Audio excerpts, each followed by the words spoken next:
gives you better sex, increases your good cholesterol, gives you more friends, gives you more meaning, engagement, life satisfaction, and happiness. If you have a purpose-driven life, it adds years to your life. You live longer. Let me share 2 stories with you. Story number 1, we're interviewing one of those school teachers. She says, the first year I taught was heaven. The second year I taught was hell. I had 5 boys that second year, and they were incorrigible. And there was one kid in particular. He was impossible. One day, this kid's in the doorway of the classroom, and he's kicking and moving his arms and making noises, and I lost it. She said, I'm ashamed to say these words, but I walked towards that kid with the intention of kicking him. Thank heavens he got up and ran away. I kept walking. I went to the principal's office. I said, this is it. It's him or me. And the principal took the kid out. She said, I felt terrible. So I went to 2 of my colleagues and poured my heart out. And they said to me, you are not the key to every door. And as she said those words, she burst into tears in the interview. And we waited a long time. And then she looked up and said, I hated that. Those words, you can't be the key to every door. She said, so I decided to become the key to every door.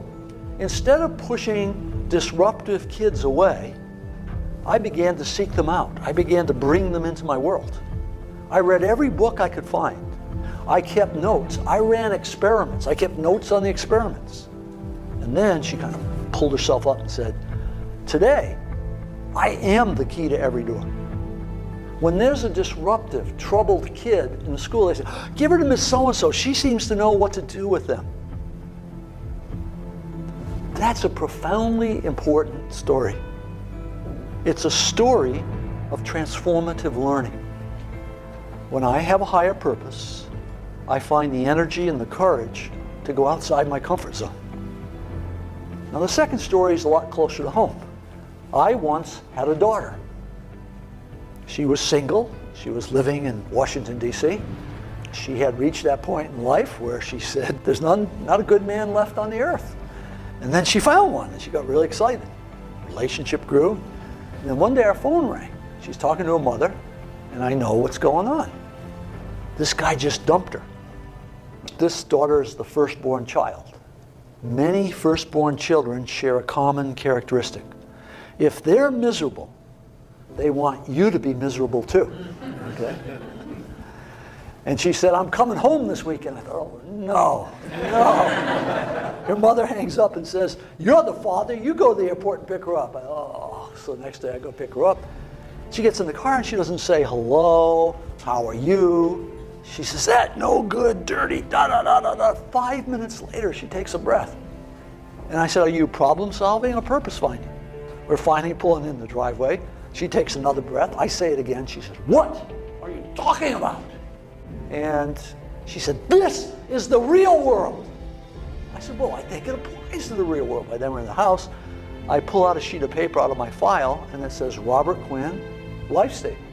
She looks at it, and then she grows kind of quiet. And she looks up and says, when you feel bad, you read this? I said, no. When I feel bad, I rewrite it. It's been rewritten hundreds of times. She said, yeah, I can hardly understand some of this stuff. I said, yeah, it's written to a customized audience, one person. Then the first miracle happened. She said, do you think I could write one of these? And I said, I'm sure you can. She went in the bedroom. For a day and a half, she worked on her life statement. The miracle was, I did not have to suffer during that day. Right? She got on the plane. She flew home to D.C. A couple days passed. I get an email. She said, he called me. Oh, this will be interesting. And she says, so I wrote him this letter. And I'm reading this letter that she's attached. It's incredibly vulnerable, open, honest. And then at the bottom it says, and my roommate said I can't give this to him. Now that's an interesting thing. Why can't we give this letter to this guy? You don't tell some guy that dumped you that, here's how you feel. And then she said, what my roommates don't understand is that what he thinks doesn't matter. Whoa, wait a minute. A few days ago, what he thought caused her life to shatter. Now she's saying, what he thinks doesn't matter. She's saying, this is who I really am. Didn't know this a while ago. Now I know it. It doesn't matter what other people think. You see, when you clarify your purpose, you take back your external locus of control where you worry about what other people think, and you take an internal locus. You don't become insensitive. You don't become rebellious. You become centered. You become powerful. Now here's the interesting thing. In the next few months, she began to be promoted. Her career turned. Why? This was a dating breakup. Why is her career taking off? Because when you find purpose and meaning in what you're doing in one area of your life, it grows in every area of life because you are one person. That company had a woman coming in with the same dresses on, body looked the same, but it wasn't the same employee. This was a woman now full of leadership for the first time. When someone has that meaning and that integrity, things start to change.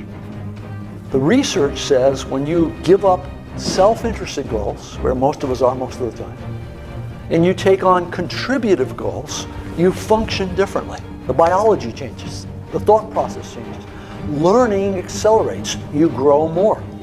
The only thing that I'm left to conclude is you and I are designed to be purpose-seeking mechanisms. You've been shaped by life. You've had bad experiences and good experiences. And both the bad experiences and the good experiences are there to teach you something about you. And if you look very carefully at those, you can determine what your purpose is. Every person in this room can clarify the purpose of their life, become the key to every door.